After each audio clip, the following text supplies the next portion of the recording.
Ladies and gentlemen, please help me welcome the Lieutenant Governor of the state of Missouri, Mike Parson.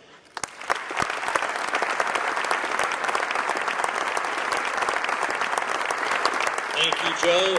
Thank you for the kind introduction, and what an honor it is to be here today, and what an honor it is to be here with my fellow veterans that are here today, and for you men and women that rode them bikes all across this state to be here. I just thank you for taking the time to show the people of Missouri who we are as veterans of this country, and I appreciate it.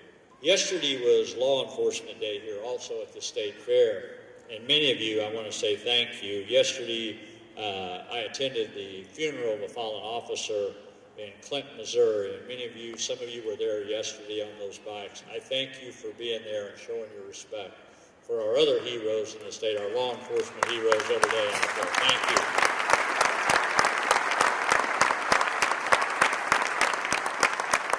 On the behalf of the governor and myself, I want to welcome everyone to today's event, to Military Appreciation Day.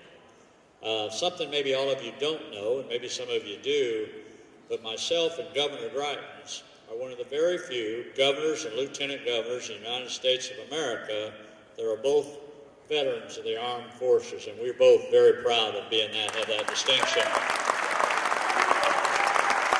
And I'm so proud of the State Fair for the work they do to support our veterans, and it means a lot to all of us that are here today for what you do to recognize us and who we are. And I will tell you, I would not be the person I am today without my service to the United States Army. I would not.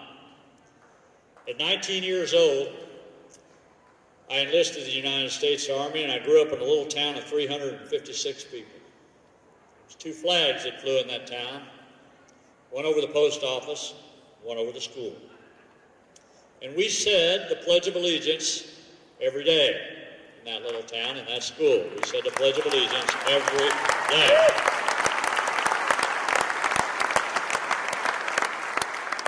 But I did not understand the significance of the flag of the United States of America or the significance of the Pledge of Allegiance until I wore the uniform of the United States military. I did not.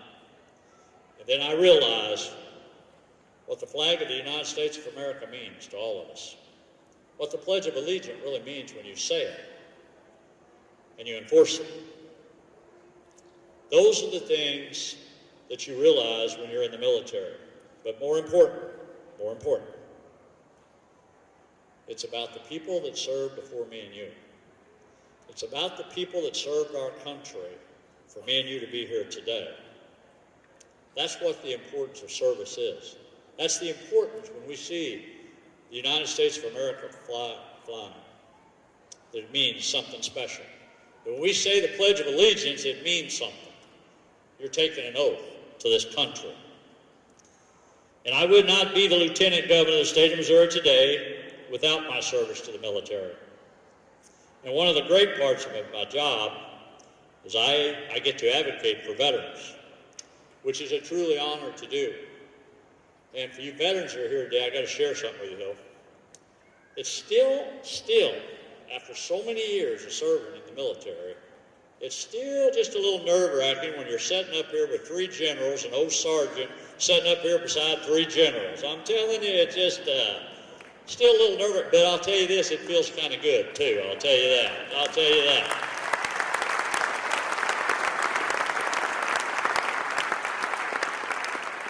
As we know as enlisted men and women in the service, without great leadership, we would not be in the shape we are in the United States of America. And I understand the respect due to the generals of our country, but I respect you men and women that are here today that lead our country and our military forces every day. Thank you for that. Thank you. Today, Missouri is home to 480,000 veterans that call Missouri home. We are the 15th highest population in the country, which tells you one thing, which tells us all that Missouri is a patriotic state that are willing to serve our country.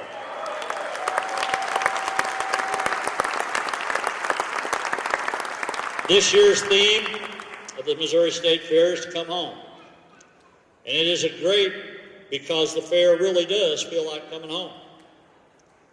Because it represents family values, it represents hard work, and it represents being a good neighbor. And for all of you veterans with us today, you deserve to come home to a community that appreciates your service. You deserve to come home to a state that honors your commitment to our country. You deserve to come home to a nation that never forgets your sacrifice. And it's our job, it is our job, to tell the story of those not here today so they are never forgotten. Sadly, there have been times in our nation's history where our service members have been treated less than they deserve. A few months ago, I had the privilege to speak at the Traveling Vietnam Wall That Heals. 152,000 Missourians served in Vietnam, 1,418 losing their lives. 4 received the Medal of Honor. The stories those veterans shared that day about the disrespect they were shown for serving their country touched the hearts of everyone present that day. Many in our country had turned their backs on them. And for what? Serving in an unpopular conflict? Soldiers do not question their orders. They go and defend our country like every other conflict throughout our history. And I am here to tell you today, never again. Never again will we turn our backs on the veterans of the state of Missouri. Never again.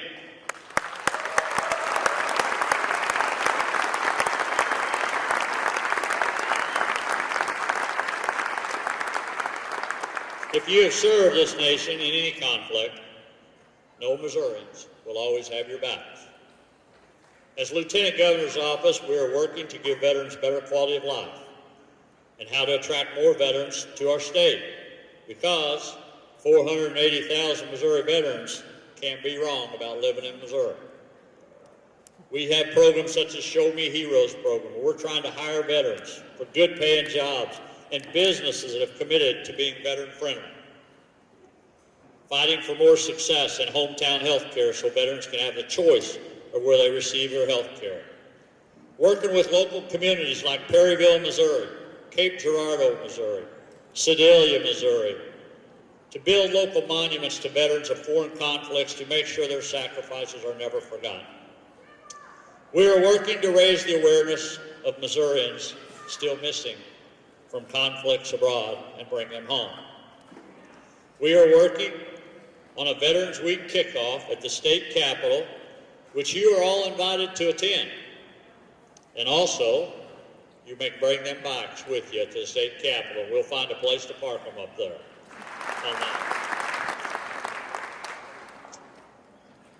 To our veterans that are here today, I want to thank you for your service.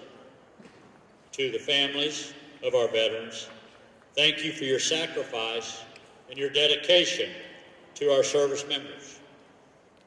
To all others that are here today, I ask you to come up afterwards. Meet some of these men and women that are here today and simply tell them thanks.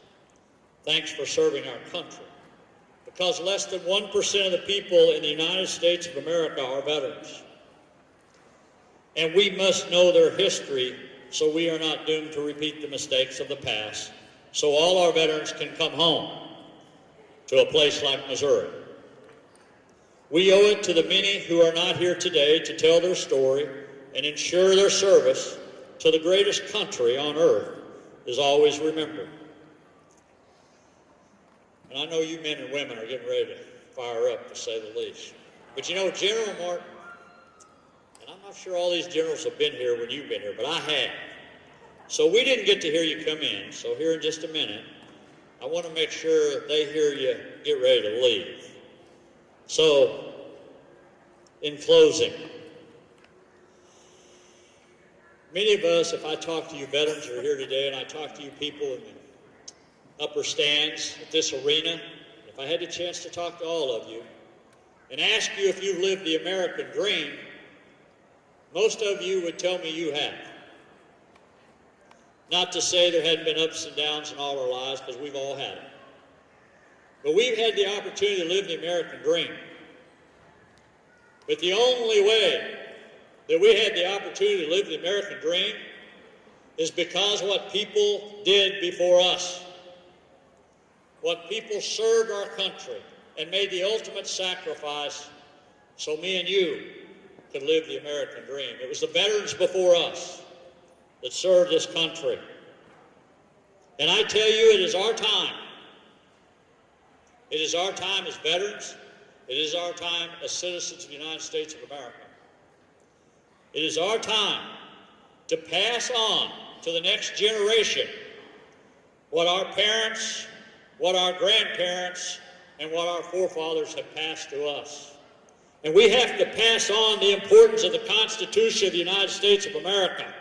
We have to pass on the Bill of Rights, the Declaration of Independence. And we have to teach the next generation what the words honor, freedom, liberty, and respect truly means. Thank you, and God bless the veterans of the United States of America. Thank you very much for having me here.